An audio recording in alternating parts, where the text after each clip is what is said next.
प्रकरण 11. स्वप्नांचा चक्काचूर आणि रक्ताचा विश्वासघात. सख्ख्या रक्ताने जेव्हा पाठीत खंजीर खुपसलेला असतो तेव्हा माणसाने या जगात नक्की कुणावर विश्वास ठेवायचा. सावडे गावातल्या त्या बबनराव पाटलांच्या जुन्या वास्तूच्या दरवाजाला जेव्हा कोर्टाचं ते निर्दयी काळं कुलूप ठोकलं गेलं तेव्हा सुशांत आणि सईची सगळी स्वप्न एका क्षणात मातीत मिसळली होती. एका अडाणी माणसाच्या अंगठ्याने सुशांतच्या बापाचा स्वाभिमान भर चौकात लिलावात काढला होता. पण मित्रांनो, सावडे गावात येणाऱ्या या भयंकर कायदेशीर वादळापूर्वीची ती सकाळ खरोखरच किती गोड, किती आनंदी आणि स्वप्नाळू होती. चला जाऊया त्याच काही तास मागच्या सुंदर जिव्हाळ्याकडे. ती सकाळ आज एका वेगळ्या चैतन्याने आणि स्वच्छतेने उजळली होती. वेशीवरच्या त्या जुन्या वास्तूचं रूप आता पूर्णपणे पालटलं होतं. गेल्या 8 दिवसांच्या सलग आणि हाडं मोडणाऱ्या कष्टानंतर आज ती वास्तू खऱ्या अर्थाने एका ज्ञानाच्या मंदिरात रूपांतरित झाली होती. वास्तूच्या आत पाऊल ठेवताच आता कुबट लाकडाचा किंवा जुन्या धुळीचा वास येत नव्हता. त्याऐवजी भिंतींना दिलेल्या नव्या पांढऱ्या शुभ्र रंगाचा आणि नुकत्याच पुण्यातून आलेल्या नव्या कोऱ्या पुस्तकांचा एक अत्यंत मनमोहक सुगंध सर्वत्र दरवळत होता. वास्तूच्या मोठ्या हॉलमध्ये लाकडी कपाटे अतिशय शिस्तीत लावली होती. सकाळचे 9 वाजले होते. सई एका मोठ्या कपाटासमोर उभी राहून पुण्यातून आणलेली स्पर्धा परीक्षांची आणि कादंबऱ्यांची पुस्तकं अत्यंत प्रेमाने आणि काळजीपूर्वक लावत होती. तिने आज एक साधासा पिवळ्या रंगाचा सुती ड्रेस घातला होता. केस एका क्लिपमध्ये साधे बांधलेले होते. तिच्या चेहऱ्यावरचा तो थकवा आता एका प्रचंड समाधानात बदलला होता. तिच्यापासून थोड्या अंतरावर सुशांत एका छोट्या लाकडी स्टूलवर बसून एका तुटलेल्या टेबलाला खिळे मारून ते दुरुस्त करत होता. हातोडीचा टक टक असा संथ आवाज त्या शांत वास्तूत घुमत होता. पण सुशांतचं लक्ष त्या टेबलावर कमी आणि सईकडे जास्त होतं. तो काम करता करता चोरट्या नजरेने सईकडे बघत होता. सई ज्या पद्धतीने प्रत्येक पुस्तकावरून हात फिरवत होती, तिचे ते नाजूक हात, तिच्या चेहऱ्यावर पडलेली ती सकाळच्या उन्हाची सोनेरी तिरीप, हे संबंध दृश्य सुशांतला आतून कुठेतरी वेड लावत होतं. त्याला वाटत होतं की हा वेळ इथेच कायमचा गुंतून जावा. अचानक सईने मान वळवली आणि सुशांतची ती चोरटी नजर पकडली. सुशांत एकदम गडबडला. त्याने पटकन नजर खाली घेतली आणि जोर जोरात हातोडी मारू लागला. सईला त्याचं ते गडबडणं बघून खूप गोड वाटलं. ती गालातल्या गालात हसली. ती संथ पावलांनी चालत त्याच्या अगदी जवळ आली. सुशांत. सईचा आवाज त्या शांततेत एखाद्या गोड सुरासारखा घुमला. सुशांतने हातोडी खाली ठेवली आणि तो उभा राहिला. जी, बोला मॅडम. अजून फक्त 2 कपाटी भरायची बाकी आहेत. उद्या सकाळी आपण या वाचनालयाचं रीतसर उद्घाटन करूया. बाबांना आणि तुमच्या आईंना आपण स्वतःच्या हाताने ती रिबीन कापायला लावू. काय म्हणतो? सईच्या डोळ्यात उद्याची खूप मोठी आणि सुंदर स्वप्न नाचत होती. सुशांतने वास्तूच्या त्या नव्या पांढऱ्या भिंतीकडे पाहिलं. त्याच्या डोळ्यात एक कृतज्ञतेचा भाव दाटून आला. मॅडम, 8 दिवसापूर्वी तुम्ही माझ्या वावरात जेव्हा आला होतात तेव्हा मला वाटलं होतं की शहरातली पोरगी 2 दिवसात कंटाळून पळून जाईल. पण आज तुम्ही माझ्या बाबांचं, बबनरावांचं हे एवढं मोठं स्वप्न सत्यात उतरवले. सावडे गावातल्या पोरांसाठी तुम्ही जे केलं ना, त्याचे उपकार हे गाव कधीच विसरणार नाही. सईने अत्यंत हळुवारपणे सुशांतच्या हातावर आपला हात ठेवला. सुशांतच्या अंगातून एक हलकीशी वीज सळसळत गेली. सुशांत, हे मी एकटीने नाही केलं. तुम्ही माझ्या पाठीशी खंबीरपणे उभी राहिलात म्हणून हे शक्य झालं. आणि उपकाराची भाषा करू नका. आपण आता खूप चांगले मित्र आहोत ना. सईने मित्र या शब्दावर थोडा जोर दिला. पण त्या शब्दामागे दडलेली ती एक वेगळीच आणि खोल भावना सुशांतला अगदी स्पष्ट जाणवत होती. त्यानेही सईच्या डोळ्यात बघून एक अत्यंत प्रामाणिक होकार दिला. आज त्या वास्तूच्या साक्षीने 2 पूर्णपणे वेगळ्या जगातली मनं एका अत्यंत सुंदर आणि पवित्र रेशीमगाठीने जोडली जात होती. आनंदाला लागलेली दृष्ट आणि तो झालेला काळाकुट्ट सायरन. बाहेर प्राजक्ता, संतोष आणि गावातली काही लहान मुलं वास्तूच्या अंगणात रांगोळी काढत होती. उद्याच्या उद्घाटनाची जय्यत तयारी सुरू होती. सुशांतची आई एका मोठ्या पातेल्यात सगळ्यांसाठी चहा घेऊन आली होती. वातावरणात एक अत्यंत कौटुंबिक आणि सणासारखा उत्साह होता. तेवढ्यात गावाच्या वेशीवरून एक अत्यंत कर्कश सायरन वाजत वास्तूच्या दिशेने येऊ लागला. तो आवाज ऐकून वास्तूच्या अंगणातली लगबग अचानक थांबली. लहान मुलांच्या हातातली रांगोळी खालीच सांडली. सुशांतची आई तर जागेवरच थबकली. सई आणि सुशांतही तो आवाज ऐकून धावतच वास्तूच्या बाहेर आले. रस्त्यावरचा धुरळा उडवत एक पांढऱ्या रंगाची पोलिसांची जीप थेट वास्तूच्या दरवाजासमोर येऊन थांबली. त्या जीपच्या मागे लागलीच एक लाल रंगाची न्यायालय अशी पाटी लावलेली सरकारी गाडी येऊन उभी राहिली. सुशांतच्या कपाळावर आठ्या पडल्या. सईचे डोळे आश्चर्याने आणि एका अनामिक भीतीने विस्फारले. पोलिसांच्या जीपमधून 2 हवालदार बाहेर उतरले आणि त्यांनी गर्दीला बाजूला राहायला सांगितलं. मागच्या सरकारी गाडीतून एक चष्मेवाला, हातात एक मोठी खाकी रंगाची फाईल घेतलेला कोर्टाचा बेलिफ अत्यंत रुबाबात खाली उतरला. त्याच्या पाठोपाठ ज्या माणसाची एंट्री झाली ती बघून मात्र पूर्ण सावडेगावच्या काळजाचा ठोका चुकला. तीच ती काळी भली मोठी गाडी आणि त्यातून बाहेर उतरलेला तो आप्पा धुमाळ. आप्पाच्या चेहऱ्यावर आज रागाऐवजी एक अत्यंत क्रूर, विषारी आणि विजयाचं हास्य होतं.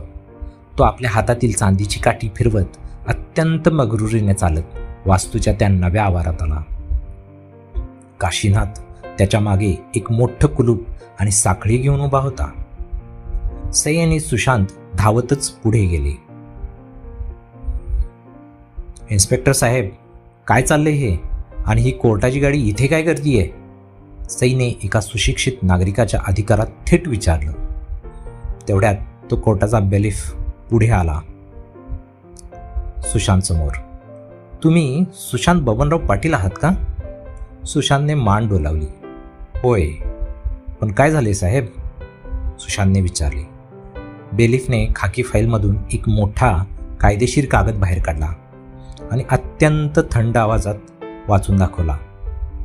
जिल्हा न्यायालयाच्या आदेशानुसार गट क्रमांक 45 मधील या मिळकतीवर म्हणजेच या जुन्या वास्तूवर आज आणि आत्ता याच क्षणी स्टे ऑर्डर लागू करण्यात येत आहे. कोर्टाचा पुढचा निकाल येईपर्यंत या वास्तूमध्ये कोणत्याही प्रकारचं वाचनालय किंवा गतिविधी सुरू करण्यास सक्त मनाई आहे. रक्ताचा विश्वासघात आणि आप्पाचा विषारी दंश. Stay order? कसली स्टे ऑर्डर साहेब? सुशांतचा आवाज आता कापू लागला होता. अहो, ही वास्तू माझ्या स्वतःच्या बापाची आहे. माझ्या बापाने ती स्वतःच्या रक्ताचं पाणी करून बांधले. मालकीचा प्रश्न येतोच कुठून? तेवढ्यात तो आप्पा धुमाळ पुढे आला.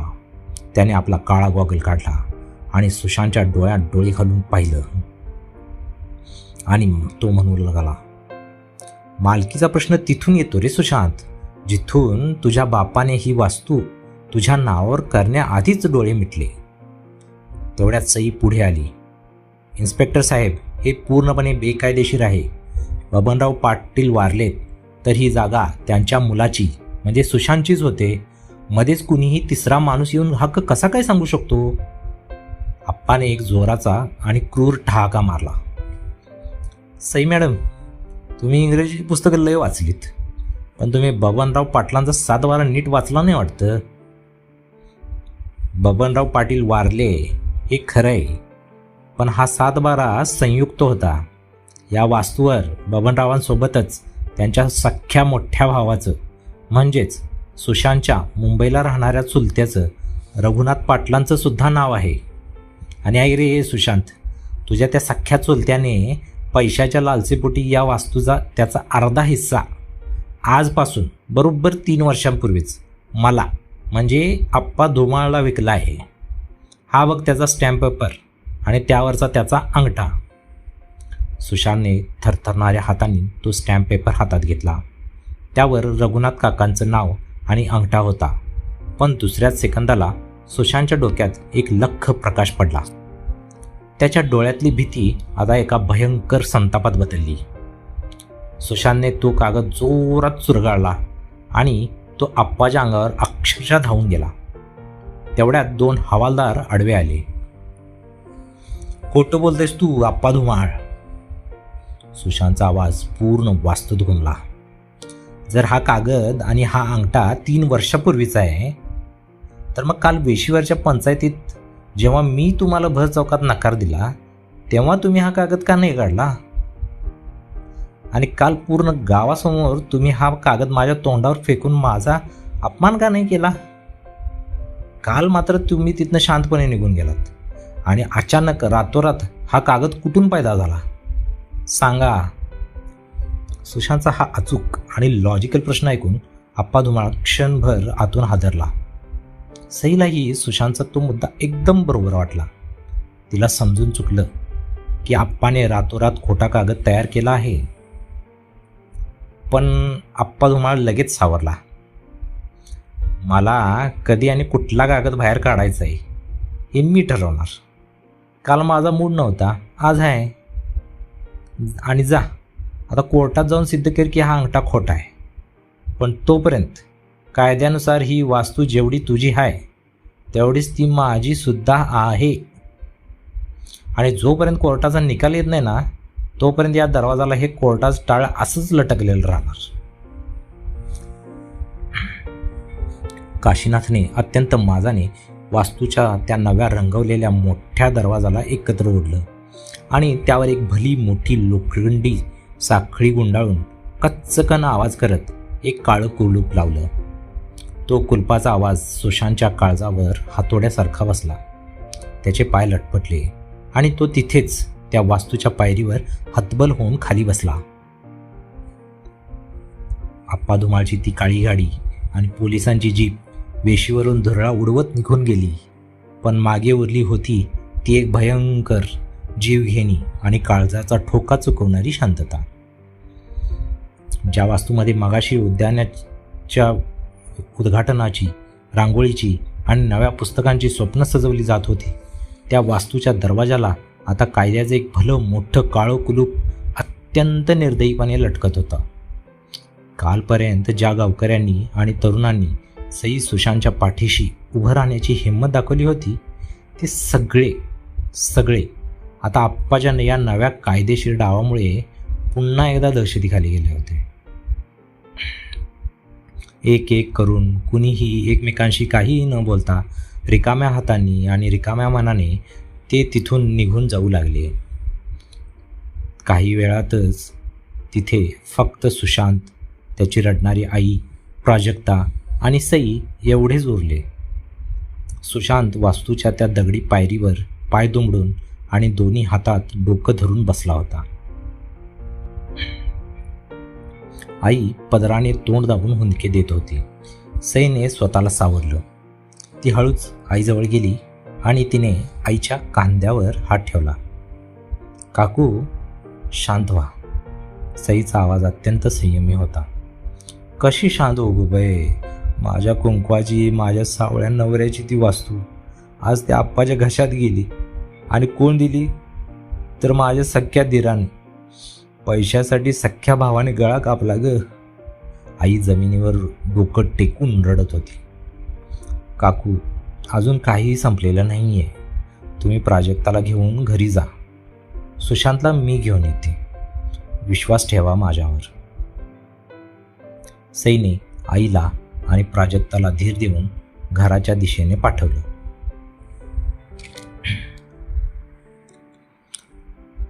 चुलत्याला केलेला फोन आणि आप्पाचा काळा कारभार.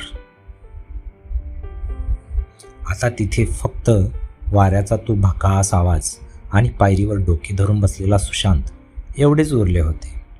सई सुशांतजवळ येऊन बसणार तेवढ्यात सुशांत अचानक झटक्यात उठून उभा राहिला.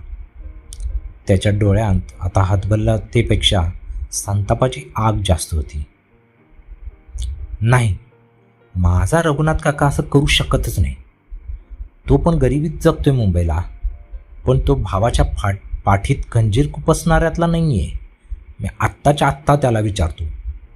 सुशांतने रागाने खिशातून आपला मोबाईल काढला आणि थरथरणाऱ्या हातांनी मुंबईला राहणाऱ्या आपल्या चुलत्याला रघुनाथ काकाला फोन लावला.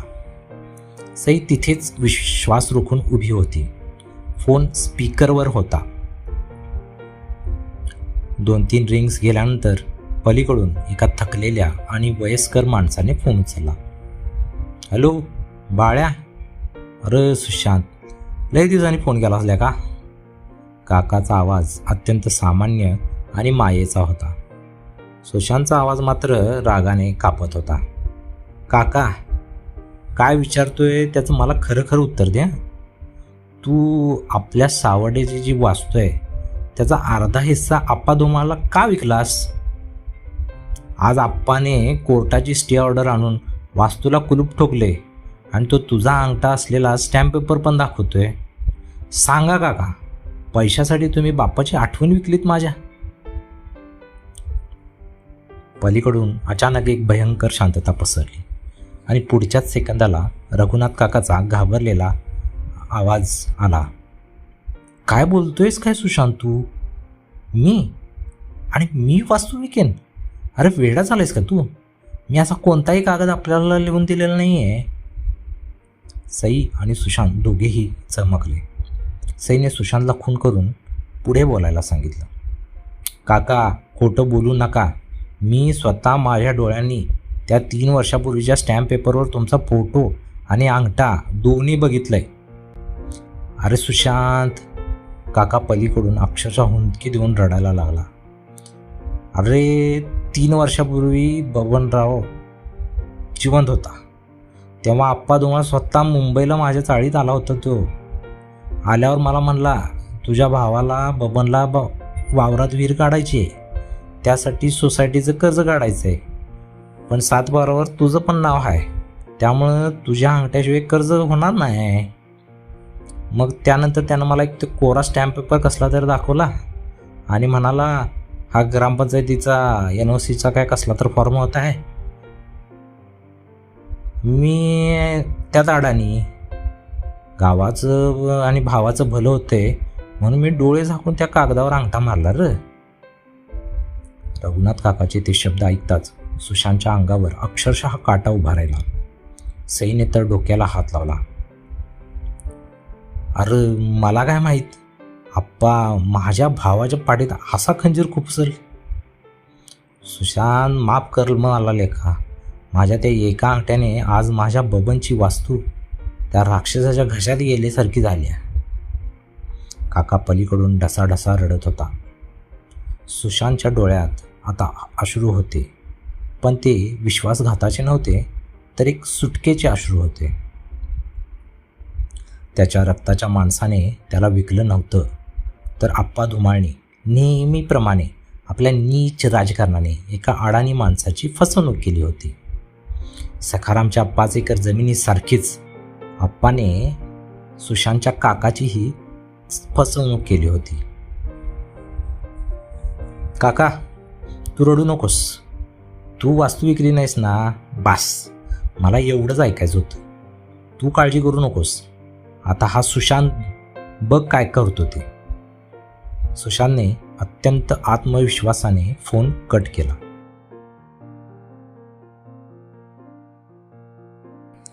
वाघिणीचा आधार आणि नवा लढा. सुशांतने फोन खिशात ठेवला आणि तो सईकडे बघून एक मोठा सुटकेचा निश्वास सोडत खाली पायरीवर बसला. सईने आपला हात पुढे केला आणि सुशांतचा तो रापलेला मातीने भरलेला हात आपल्या दोन्ही हातात अत्यंत घट्ट पकडला. सुशांत, ऐकलत ना, आप्पा धुमाळने ही वास्तू कायद्याने नाही तर फसवणुकीने बळकवण्याचा प्रयत्न केला आहे. तो स्टॅम्प पेपर खोटा आहे, फॉर्जरी आहे, ही फसवणूक आहे. सईचा आता तिच्या डोक्यातला अभ्यास पूर्णपणे जागा झाला होता. सई मॅडम, पण आता करायचं काय? कुलूप तर लागले ना वास्तूला. सुशांतने निराशेने वास्तूच्या दरवाजाकडे पाहिलं. सुशांत, माझ्याकडे बघा. सईचा आवाज आता रडका नव्हता, तर त्यात एक प्रचंड मोठी ताकद होती. हा हात जो मी आता पकडलाय ना, हा एका हरलेल्या माणसाचा हात नाही आहे. रस्त्यावरची आणि मातीतली लढाई तुम्ही लढलात सुशांत. आता ही लढाई कागदांची आहे, कायद्याची आहे. आप्पाने खोटा अंगठा घेऊन स्वतःहून जेलमध्ये जाण्याचा रस्ता मोकळा केलाय. सईने सुशांतचा हात आणखी घट्ट पकडला. मी आत्ताच्या आत्ता पुण्यातल्या माझ्या एका मोठ्या वकील मित्राला फोन करते. तो स्टॅम्प पेपर, तो अंगठा आणि तो आप्पा धुमाळ तिघांनाही मी कोर्टात खोटं पाडूनच दाखवेन. हा सई विश्वासराव पाटीलचा तुम्हाला शब्द आहे. शब्दापलीकडचं नातं. सुशांतने सईच्या त्या घट्ट पकडलेल्या हाताकडे पाहिलं. त्या नाजूक हातात आज त्याला जगातील सर्वात मोठी ताकद जाणवत होती. मॅडम, सुशांतचा आवाज आता एकदम हळूवार आणि भावनांनी ओथंबलेला होता. एक विचारू? विचारा ना, सईने त्याच्या डोळ्यात डोळे घालून म्हटलं. सुशांत म्हणाला, का करताय तुम्ही हे सगळं माझ्यासाठी? तुमच्या बापाचा एवढा मोठा रुबाब, तुम्ही ठरवलं असतं तर हे सगळं सोडून पुण्याच्या शहरात निघून गेला असतात.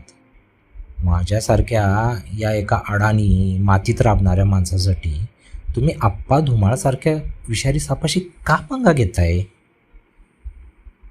सईने सुशांतचा तो निष्पाप आणि प्रामाणिक प्रश्न ऐकला. तिच्या ओठांवर एक अत्यंत गोड पण अर्थपूर्ण हसू उमललं. तिने सुशांतचा हात सोडला नाही. कारण सईने एक दीर्घ श्वास घेतला. कारण या सावडे गावच्या मातीत आणि विशेषतः तुमच्यामध्ये मला खऱ्या अर्थाने एक माणूस सापडलाय सुशांत, जो मातीशी इमानदार आहे, जो बापाच्या शब्दासाठी स्वतःला जाळून घ्यायला तयार आहे. आणि अशा माणसाला एकटं सोडून जाणं हे माझ्या मनाला कधीच पटणार नाही. सईच्या या उत्तरात प्रेम हा शब्द कुठेच नव्हता, पण प्रेमापेक्षाही कितीतरी पटीने मोठी असलेली ओढ आणि समर्पण त्या शब्दातून स्पष्टपणे वाहत होत्या. सुशांतला त्या शब्दांचा अर्थ थेट काळजात भिडला. सुशांतने सईच्या हातावर आपला दुसरा हात ठेवला आणि दोघांचेही हात एकमेकात गुंफले गेले होते.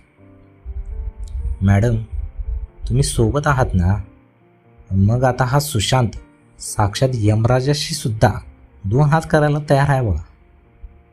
आप्पा धुमाळाला आता दाखवूनच देऊया की या मातीतला पोरगा आणि शहरातली बुद्धी जेव्हा एकत्र येतात तेव्हा मोठ्यातल्या मोठ्या सापाचा फणा कसा ठेचला जातो. दोघेही एकमेकांना आधार देत त्या पायरीवरून उठून उभे राहिले. समोर वास्तूच्या दरवाजाला ते काळं कुलूप अजूनही लटकत होतं, पण आता त्यांच्या डोळ्यात त्या कुलपाची भीती नव्हती, तर ते कुलूप तोडण्याची एक प्रखर आणि एकत्रित जिद्द होती. हे आता फक्त एक वाचनालयाचं स्वप्न राहिलं नव्हतं, तर ते आता 2 जीवांच्या एका अतूट आणि पवित्र नात्याचं सर्वात मोठं प्रतीक बनलं होतं. कायद्याच्या आणि सुडाच्या या भयंकर वादळात सई आणि सुशांत आता एकमेकांचा हात धरून कोर्टाच्या नव्या लढाईसाठी पूर्णपणे सज्ज झाले होते. प्रेक्षक हो, तुम्हाला ही कथा आवडली असल्यास प्लीज चॅनलला सबस्क्राईब करा आणि या व्हिडिओला लाईकसुद्धा करा.